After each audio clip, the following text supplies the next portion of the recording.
아내는 서랍을 정리하다가 남편의 진단서를 발견했다.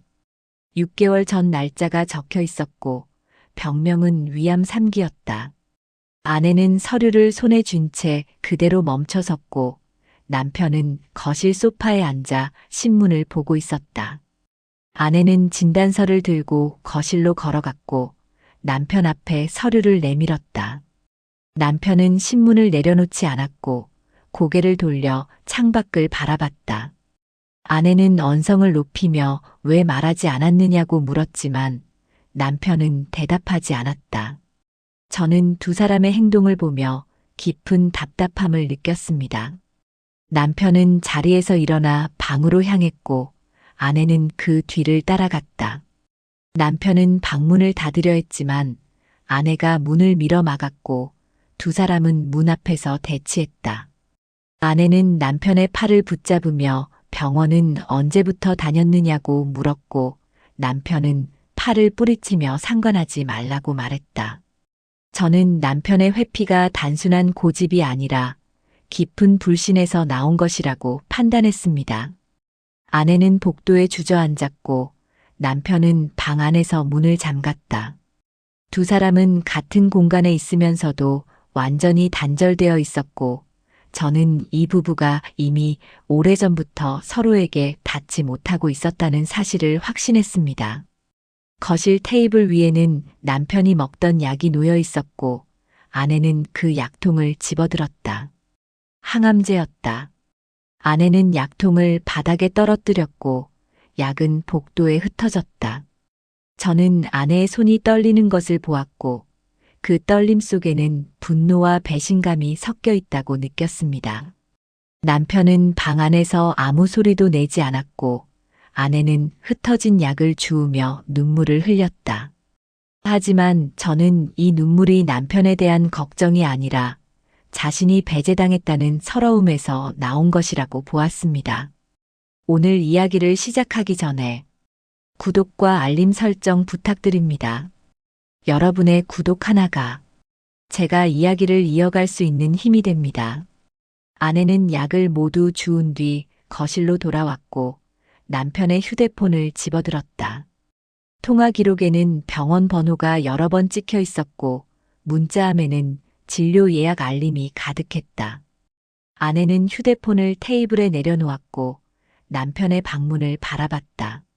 저는 아내가 남편을 원망하면서도 동시에 자신이 왜 배제되었는지 이해하지 못하고 있다고 느꼈습니다. 남편은 1시간 뒤 방에서 나왔고 아내는 여전히 거실에 앉아 있었다. 남편은 현관으로 향했고 아내는 어디 가느냐고 물었지만 남편은 대답 없이 신발을 신었다. 아내는 남편의 뒤를 따라 현관까지 나왔고 남편은 차 열쇠를 집어들었다. 저는 남편이 아내의 존재를 완전히 지우고 있다고 판단했고 이 냉대가 아내에게 얼마나 큰 상처를 주는지 분명히 보았습니다. 남편은 차를 타고 나갔고 아내는 현관문을 닫지 않은 채 그대로 서 있었다. 저는 이 부부가 신뢰라는 가장 기본적인 연결고리조차 잃었다는 사실을 확신했습니다. 아내는 거실 소파에 앉아 남편의 진단서를 다시 펼쳤다. 6개월 전이라는 날짜가 눈에 들어왔고 아내는 그동안 남편이 무엇을 하며 지냈는지 떠올렸다. 남편은 매주 수요일과 금요일 오전에 외출했고 아내는 남편이 등산을 간다고 생각했다. 하지만 남편은 병원에 다녀온 것이었고 아내는 자신이 철저히 속았다고 느꼈다. 저는 아내의 분노 속에 남편을 향한 원망뿐 아니라 자신이 무능하다는 자책도 섞여 있다고 보았습니다.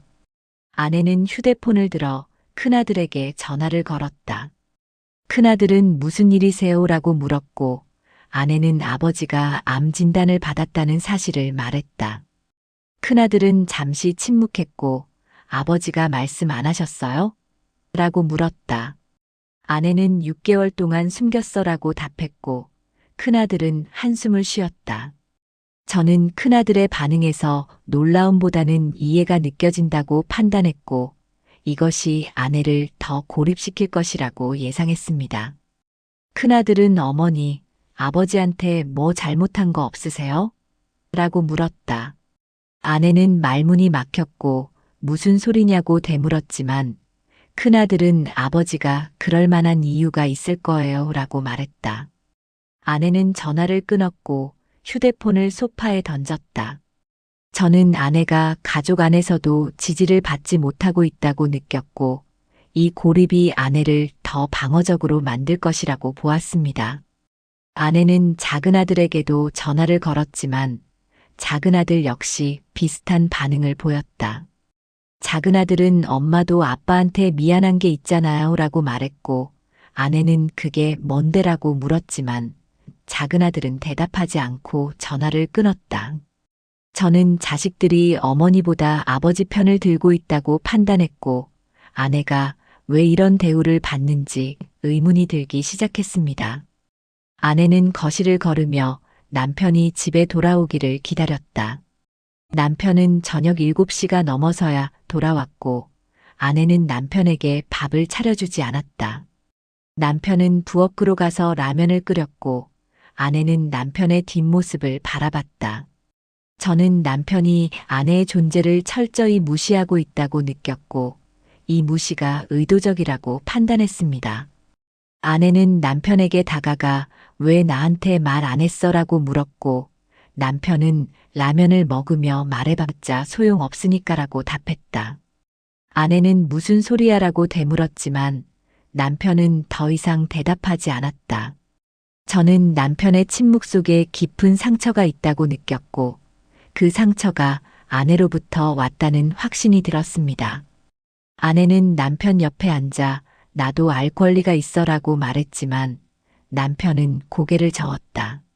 남편은 넌 내 옆에 있을 자격이 없어라고 말했고 아내는 얼굴이 굳었다. 저는 남편의 말이 단순한 화풀이가 아니라 오래 쌓인 불신의 표현이라고 판단했습니다. 아내는 자리에서 일어나 방으로 들어갔고 남편은 혼자 라면을 다 먹었다. 두 사람은 그날 밤 같은 방을 쓰지 않았고 저는 이 부부가 육체적으로도 이미 분리되어 있다고 느꼈습니다. 남편은 다음 날 아침 일찍 집을 나섰다. 병원 예약 시간은 오전 9시였고 남편은 혼자 차를 몰고 병원으로 향했다. 아내는 남편이 나가는 소리를 들었지만 현관까지 나오지 않았다. 저는 아내가 남편을 붙잡지 않는 것이 체념인지 자존심인지 알 수 없었습니다. 남편은 병원 주차장에 차를 세웠고 종양내과로 걸어갔다. 대기실에는 환자들과 보호자들이 함께 앉아 있었고 남편은 혼자 구석 자리에 앉았다. 간호사가 보호자는 안 오셨어요? 라고 물었고 남편은 혼자 괜찮습니다 라고 답했다. 저는 남편이 이 고독을 선택했다고 느꼈고 그 선택 뒤에는 아내에 대한 깊은 원망이 있다고 판단했습니다. 진료실에 들어간 남편은 의사 앞에 앉았고 의사는 최근 검사 결과를 설명했다. 암세포가 더 퍼지지는 않았지만 항암 치료를 계속해야 한다는 말이었다. 남편은 고개를 끄덕였고 의사는 가족분들과 상의하셨어요? 라고 물었다. 남편은 아직이요라고 답했고 의사는 빨리 말씀하시는 게 좋겠어요 라고 권했다. 저는 남편이 가족에게조차 자신의 병을 숨기는 이유가 단순한 자존심이 아니라고 느꼈습니다. 남편은 진료를 마치고 주사실로 향했다.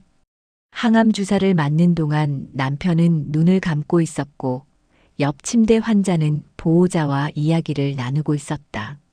남편은 그 대화를 들으며 자신의 상황을 떠올렸고 저는 남편이 외로움을 느끼고 있다고 판단했습니다. 주사가 끝난 뒤 남편은 병원 로비로 내려와 커피를 샀다. 로비 벤치에 앉아 커피를 마시는 동안 남편은 휴대폰을 꺼냈고 아내에게서 온 문자가 한 통 있었다. 밥은 먹고 다녀. 남편은 문자를 읽고 휴대폰을 주머니에 넣었고 답장을 하지 않았다. 저는 남편이 아내의 관심조차 거부하고 있다고 느꼈고 이 거부가 남편 자신도 괴롭게 만들고 있다고 보았습니다. 남편은 병원을 나와 근처 식당에서 혼자 점심을 먹었다. 밥을 먹는 동안 남편은 창밖을 바라봤고 지나가는 사람들을 멍하니 쳐다봤다. 저는 남편이 자신의 삶을 정리하고 있다는 느낌을 받았고 그 정리 속에 아내는 포함되지 않는다고 판단했습니다. 남편은 집으로 돌아오지 않고 공원으로 차를 몰았다. 공원 벤치에 앉아 1시간 넘게 시간을 보냈고 아내에게서 전화가 2번 왔지만 받지 않았다. 저는 남편이 집으로 돌아가는 것 자체를 두려워하고 있다고 느꼈습니다. 남편은 저녁 무렵에야 집에 도착했고 아내는 거실에서 남편을 기다리고 있었다. 아내는 어디 갔었어라고 물었지만 남편은 대답하지 않고 방으로 들어갔다. 저는 남편의 회피가 아내를 더 자극하고 있다고 보았고 이 악순환이 두 사람을 더 멀어지게 만들고 있다고 판단했습니다. 아내는 남편이 방으로 들어간 뒤에도 거실에 남아 있었다. 남편의 가방이 소파 옆에 놓여 있었고 아내는 그 가방을 집어들었다. 가방 안에는 병원 영수증과 약 봉투가 들어 있었고 아내는 영수증을 하나씩 펼쳤다. 6개월 동안의 진료비가 모두 기록되어 있었고 총액은 800만 원이 넘었다. 저는 아내가 이 금액을 보며 남편이 혼자 얼마나 많은 것을 감당했는지 깨닫고 있다고 느꼈습니다. 하지만 아내의 표정에는 미안함보다 의심이 더 짙게 드러났고 저는 아내가 여전히 남편을 원망하고 있다고 판단했습니다. 아내는 남편의 책상 서랍을 열었다. 오래된 수첩 하나가 눈에 들어왔고 아내는 그 수첩을 꺼냈다. 수첩 첫 페이지에는 1998년 11월이라는 날짜가 적혀 있었고 그 아래에는 이혼 서류라는 메모가 있었다. 아내는 손이 떨렸고 수첩을 다시 서랍에 넣었다. 저는 아내가 이 날짜의 의미를 정확히 알고 있다고 확신했고 아내가 그 기억을 피하고 있다고 느꼈습니다. 아내는 거실로 돌아와 소파에 앉았고 20년 전 그날을 떠올렸다. 1998년 11월 남편은 사업 실패로 2억 원의 빚을 졌고 우울증에 빠져 집에만 있었다. 아내는 그때 친정어머니와 상의했고 친정어머니는 이혼하고 다시 시작하라고 말했다. 아내는 이혼 서류를 준비했고 남편 앞에 내밀었다. 남편은 서류를 보고 아무 말도 하지 않았고 아내는 당신 때문에 애들이 고생한다고 말했다. 저는 아내가 그때 남편을 완전히 포기했다고 판단했고 이 포기가 남편에게 얼마나 큰 상처를 남겼는지 짐작할 수 있었습니다. 하지만 아내는 결국 이혼하지 않았다. 친정에서 돈을 빌려 빚을 갚았고 남편은 다시 일을 시작했다. 아내는 그 이후로 이혼 서류 이야기를 꺼내지 않았고 남편 역시 그 일을 언급하지 않았다. 저는 두 사람이 이 사건을 덮어두고 살아왔지만 남편은 절대 잊지 않았다고 느꼈습니다. 아내는 남편의 방문을 바라봤고 문을 두드렸다. 남편은 뭐야라고 물었고 아내는 들어가도 돼? 라고 물었다. 남편은 대답하지 않았고 아내는 문을 열고 들어갔다. 남편은 침대에 누워 천장을 바라보고 있었고 아내는 남편 옆에 섰다. 저는 아내가 사과를 하려는 것처럼 보였지만 입을 열지 못하고 있다고 느꼈습니다. 아내는 1998년 그때 일 아직도 기억해? 라고 물었고 남편은 고개를 돌려 아내를 바라봤다. 남편은 당연하지라고 답했고 아내는 나도 어쩔 수 없었어 라고 말했다. 남편은 어쩔 수 없다고 다 용서되는 줄 알아? 라고 되물었고 아내는 말문이 막혔다. 저는 남편이 20년간 이 상처를 품고 살았다고 판단했고 남편의 불신이 정당하다고 느꼈습니다. 아내는 방을 나왔고 남편은 다시 천장을 바라봤다. 저는 두 사람이 과거를 청산하지 못한 채 현재를 살고 있다고 확신했습니다. 남편은 다음 날 큰아들과 작은아들을 집으로 불렀다. 두 아들은 오후에 도착했고 아내는 부엌에서 차를 준비했다. 남편은 거실 소파에 앉아 아들들을 마주봤고 아내는 차를 내온 뒤 옆에 앉았다. 남편은 내가 암 진단 받은 거 너희 어머니한테 들었지라고 말했고 아들들은 고개를 끄덕였다. 저는 남편이 본격적으로 이야기를 시작하려 한다고 느꼈고 긴장감이 흘렀습니다. 남편은 내가 왜 어머니한테 말 안 했는지 알아? 라고 물었고 아들들은 서로를 바라봤다. 큰아들이 왜요?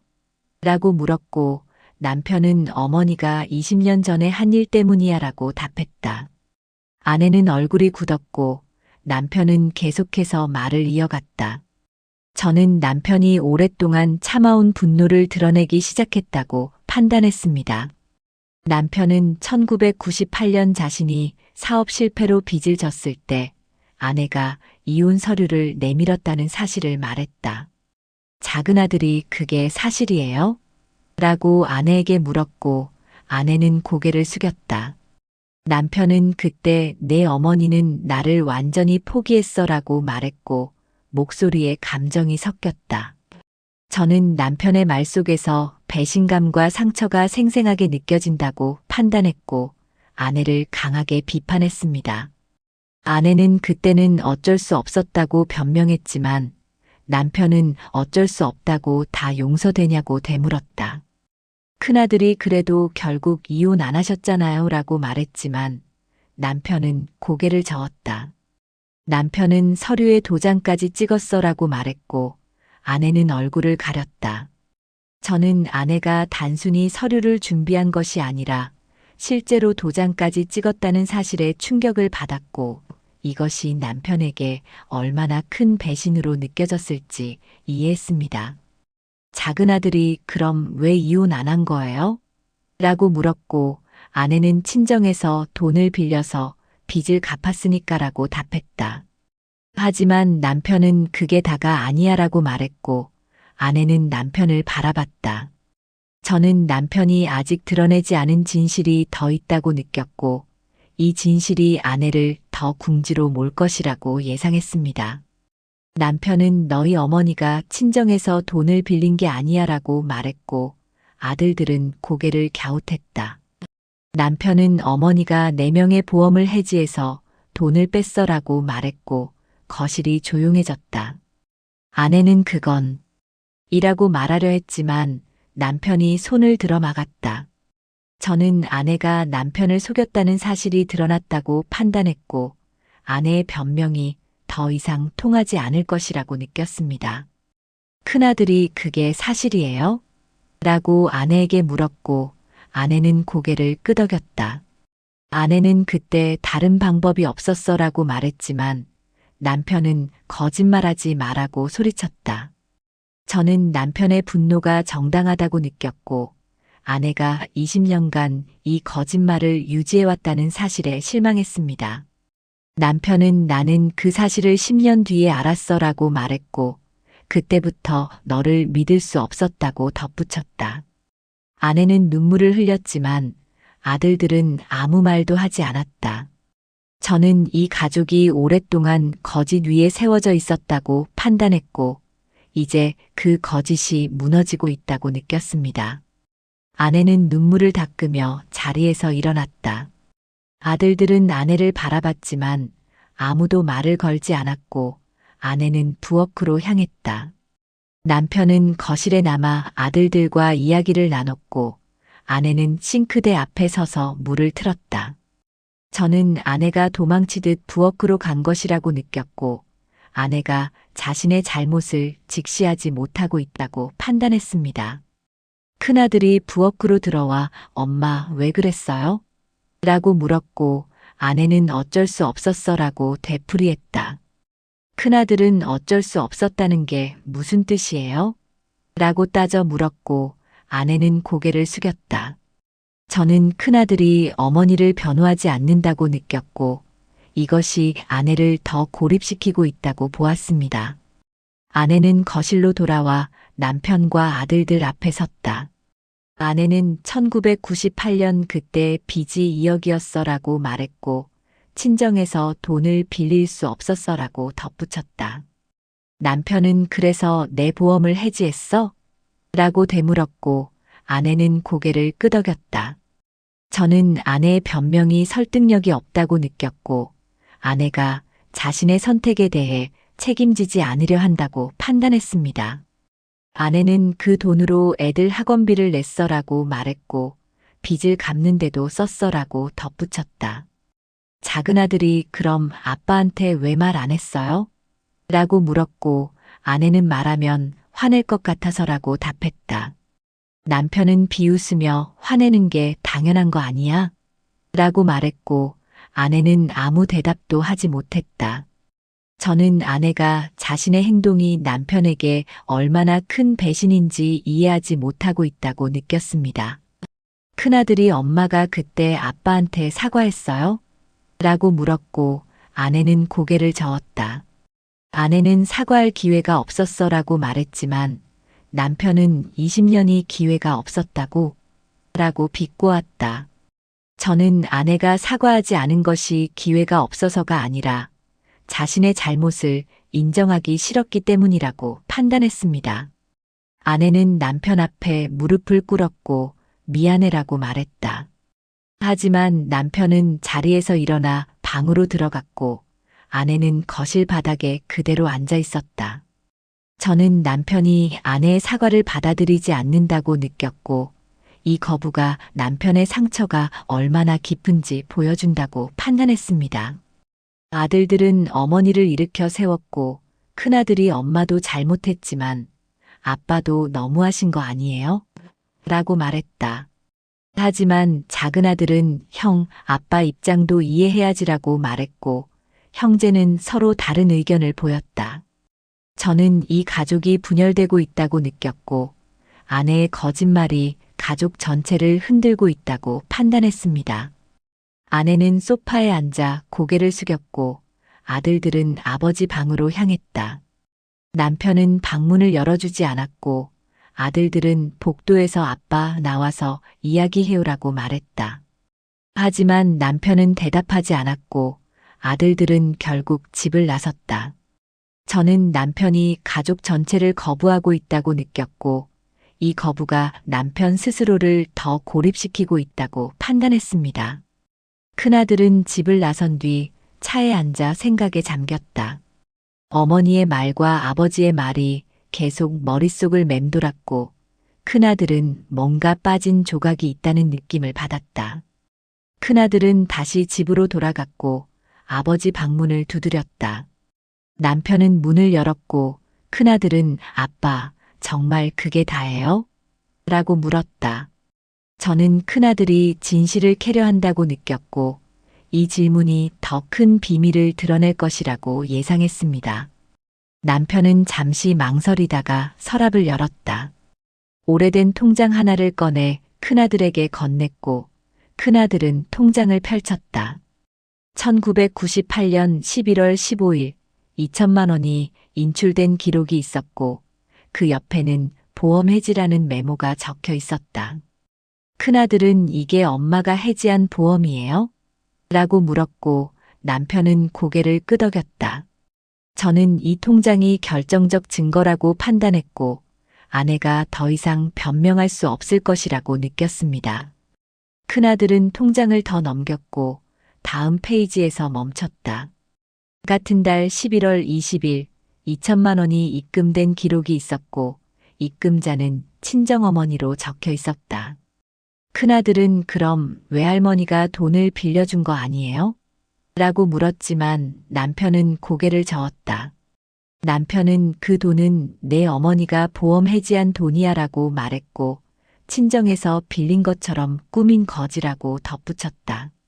저는 아내가 이중으로 거짓말을 했다고 판단했고 이 거짓말이 치밀하게 계획된 것이라고 느꼈습니다. 큰아들은 왜 이렇게까지 했을까요? 라고 물었고 남편은 한숨을 쉬었다.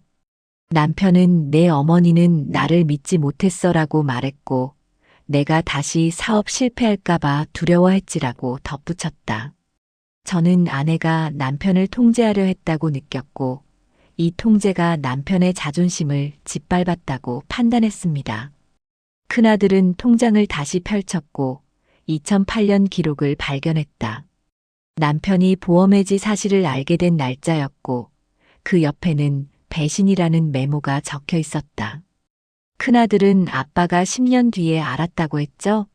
라고 물었고 남편은 고개를 끄덕였다. 남편은 우연히 보험사에서 연락이 왔어라고 말했고 그때 해지된 걸 알았지라고 덧붙였다. 저는 남편이 10년간 아내를 믿고 살다가 배신당했다는 사실을 알게 됐을 때 얼마나 충격받았을지 짐작할 수 있었습니다. 큰아들이 그럼 그때부터 엄마를 용서 못한 거예요? 라고 물었고 남편은 용서는 했어라고 답했다. 남편은 하지만 믿을 수는 없었어라고 말했고 그래서 암 진단받은 것도 말 안 한 거야 라고 덧붙였다. 저는 남편이 용서와 신뢰를 분리했다고 느꼈고 이 분리가 남편의 고독을 만들었다고 판단했습니다. 큰아들은 거실로 나와 어머니를 바라봤다. 아내는 소파에 앉아 있었고 큰아들은 통장을 아내 앞에 놓았다. 아내는 통장을 보고 얼굴이 하얗게 질렸고 큰아들은 엄마 이게 뭐예요? 라고 물었다. 아내는 미안해라고만 되풀이했고 큰아들은 한숨을 쉬었다. 저는 아내가 진심으로 반성하는지 의문이 들었고 아내의 사과가 형식적으로 느껴진다고 판단했습니다. 큰아들이 엄마는 아빠를 왜 이렇게까지 속였어요? 라고 물었고 아내는 그때는 정말 어쩔 수 없었어라고 답했다. 하지만 큰아들은 어쩔 수 없다는 게 거짓말할 이유가 되나요? 라고 되물었고 아내는 고개를 숙였다. 저는 두 사람 모두에게 책임이 있다고 판단했고 남편은 불신으로 아내는 거짓으로 서로를 망가뜨렸다고 느꼈습니다. 작은 아들도 다시 집으로 돌아왔다. 형이 전화로 통장 이야기를 했고 작은 아들은 직접 확인하고 싶었다. 두 아들은 부모를 거실에 앉혔고 큰아들이 이제 솔직하게 이야기하세요라고 말했다. 남편과 아내는 서로를 바라보지 않았고 저는 두 사람이 여전히 벽을 쌓고 있다고 느꼈습니다. 큰아들이 아빠 암 진단받고 왜 혼자 견뎠어요? 라고 물었고 남편은 말해봤자 소용없으니까라고 답했다. 작은 아들이 그래도 가족이잖아요 라고 말했지만 남편은 가족이 뭔데라고 되물었다. 저는 남편이 가족이라는 개념 자체를 불신하고 있다고 느꼈고 이 불신이 남편을 더 외롭게 만들었다고 판단했습니다. 큰아들이 어머니를 향해 엄마는 왜 아빠한테 거짓말했어요? 라고 물었고 아내는 당신 아빠가 나를 믿어주지 않았어 라고 답했다. 남편은 내가 널 믿어? 라고 비웃었고 아내는 당신도 나한테 차갑게 굴었잖아 라고 말했다. 저는 두 사람이 서로를 비난하고 있다고 느꼈고 이 비난이 문제 해결이 아니라 상처만 확인하고 있다고 판단했습니다. 작은 아들이 부모님, 이러다 정말 이혼하실 거예요? 라고 물었고 남편은 침묵했다. 아내는 당신 아빠가 원하면 그렇게 하지 뭐라고 말했고 남편은 내가 원한다고 라고 되물었다. 저는 두 사람이 이혼을 말하면서도 실제로는 서로를 놓지 못하고 있다고 느꼈습니다. 큰아들이 아빠 병원 치료는 계속 받으실 거예요? 라고 물었고 남편은 당연하지라고 답했다. 큰아들이 그럼 엄마도 같이 가세요라고 말했지만 남편은 고개를 저었다. 남편은 혼자 괜찮아라고 말했고 아내는 나도 가고 싶지 않아라고 말했다. 저는 두 사람이 서로에게 다가갈 기회를 스스로 차단하고 있다고 느꼈고 이 차단이 두 사람을 더 멀어지게 만들고 있다고 판단했습니다. 작은 아들이 엄마 아빠한테 진심으로 사과했어요? 라고 물었고 아내는 했어라고 답했다. 하지만 남편은 진심이 아니었어라고 말했고 아내는 얼굴을 붉혔다. 아내는 내가 뭘 어떻게 해야 진심이야?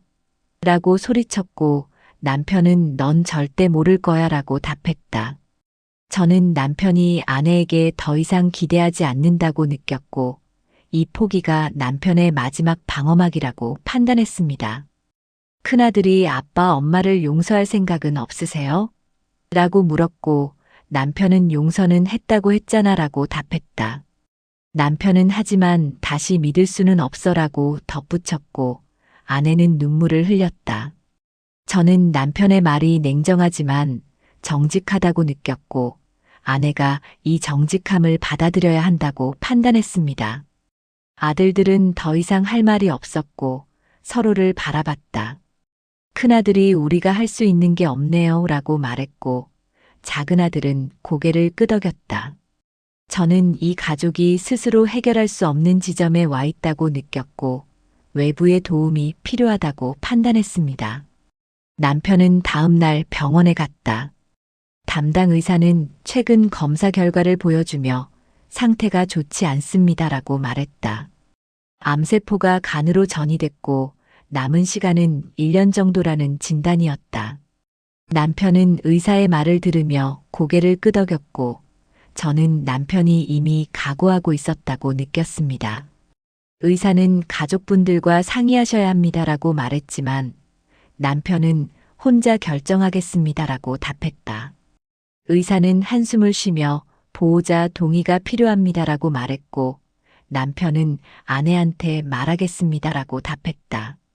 저는 남편이 여전히 아내를 완전히 배제하지 못하고 있다고 느꼈고 이것이 남편의 마지막 연결고리라고 판단했습니다. 남편은 병원을 나와 공원으로 향했다. 벤치에 앉아 하늘을 바라보며 남편은 자신의 삶을 돌아봤다. 50년 가까이 아내와 살았고 그 시간 중 절반은 행복했지만 나머지 절반은 불신으로 채워졌다. 저는 남편이 후회하고 있다고 느꼈고 이 후회가 남편을 더 괴롭게 만들고 있다고 판단했습니다. 남편은 휴대폰을 꺼내 아내에게 전화를 걸려다가 멈췄다. 아내에게 뭐라고 말해야 할지 알 수 없었고 남편은 휴대폰을 주머니에 넣었다. 저는 남편이 아내와의 대화를 두려워하고 있다고 느꼈습니다. 같은 시간 아내는 집에서 남편의 옷을 정리하고 있었다. 옷장에서 남편의 낡은 재킷을 꺼냈고 주머니에서 병원 영수증이 나왔다. 아내는 영수증을 펼쳤고 간전히 의심이라는 메모를 발견했다. 아내는 손이 떨렸고 재킷을 바닥에 떨어뜨렸다.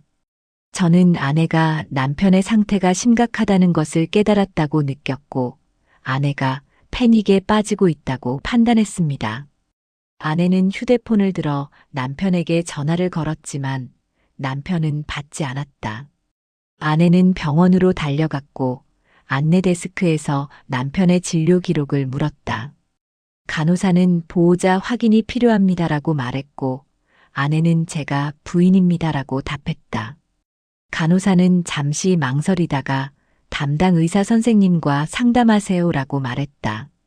저는 아내가 남편의 병을 확인하려 애쓰고 있다고 느꼈고 이것이 아내의 진심인지 죄책감인지 알 수 없었습니다.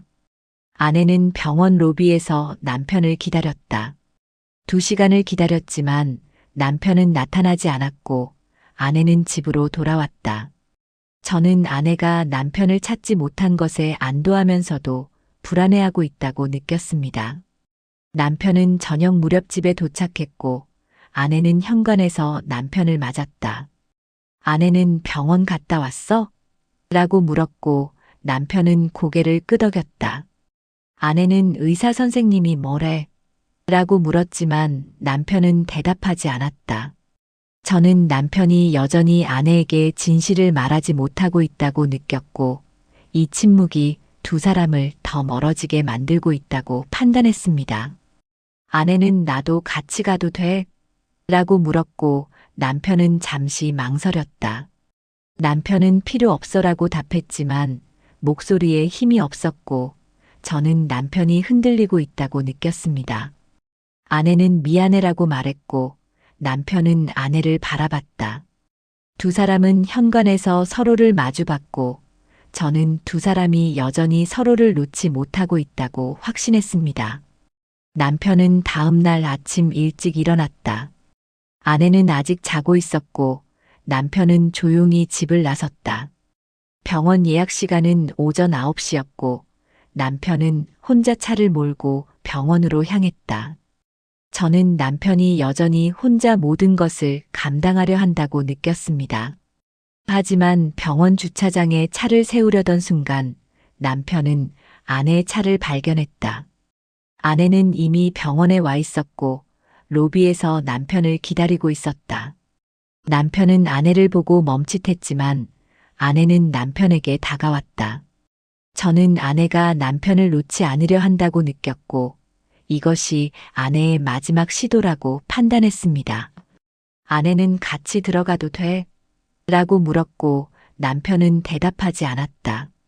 남편은 고개를 돌려 병원 입구를 바라봤고 아내는 남편의 옆에 섰다.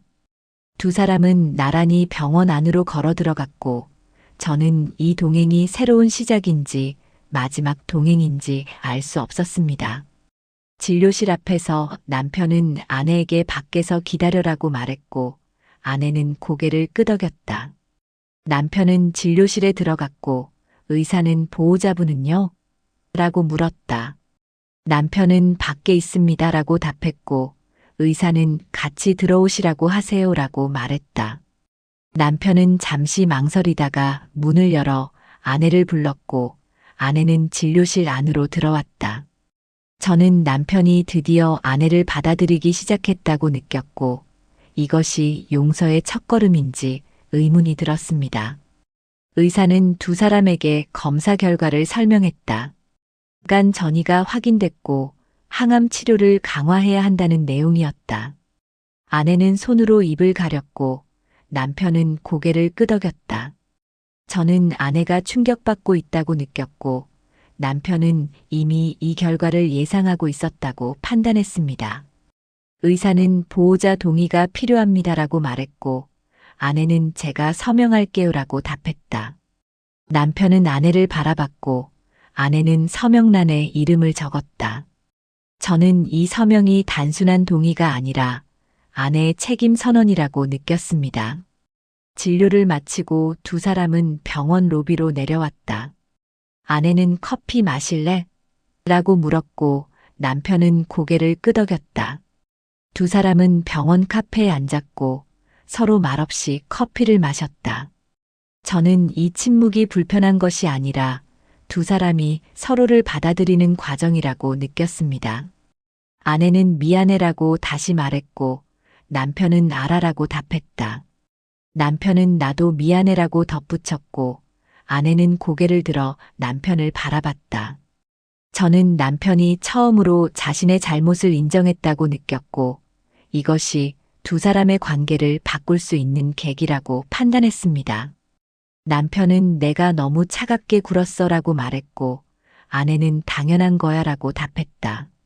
아내는 내가 먼저 잘못했으니까라고 덧붙였고 남편은 커피를 한 모금 마셨다. 저는 두 사람이 서로의 잘못을 인정하기 시작했다고 느꼈지만 이것이 용서로 이어질지는 알 수 없었습니다. 두 사람은 병원을 나와 주차장으로 걸어갔다. 남편은 오늘은 내가 운전할게라고 말했고 아내는 조수석에 탔다. 차 안에서 두 사람은 말없이 집으로 향했고 저는 이 침묵이 편안해 보인다고 느꼈습니다.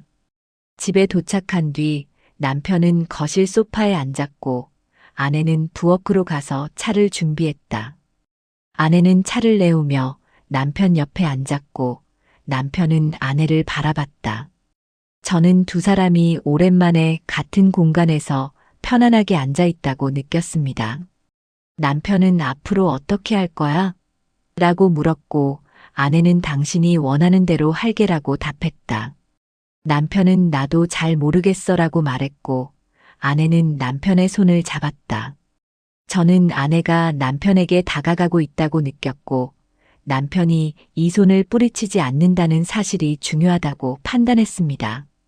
남편은 창밖을 바라보며 시간이 얼마 안 남았어라고 말했고 아내는 눈물을 흘렸다.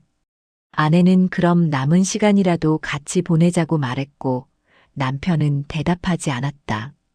저는 남편이 여전히 망설이고 있다고 느꼈고 이 망설임이 남편의 마지막 방어라고 판단했습니다. 두 사람은 말없이 창밖을 바라봤고 저는 이 부부가 용서할 수 있을지 남은 시간을 함께할 수 있을지 알 수 없다고 느꼈습니다. 이제 남편은 선택 앞에 서 있습니다. 아내를 용서해야 할까요? 말아야 할까요? 이 이야기가 마음에 남으셨다면 댓글 한 줄만 남겨주세요. 구독과 알림 설정은 제가 내일을 버틸 힘이 됩니다.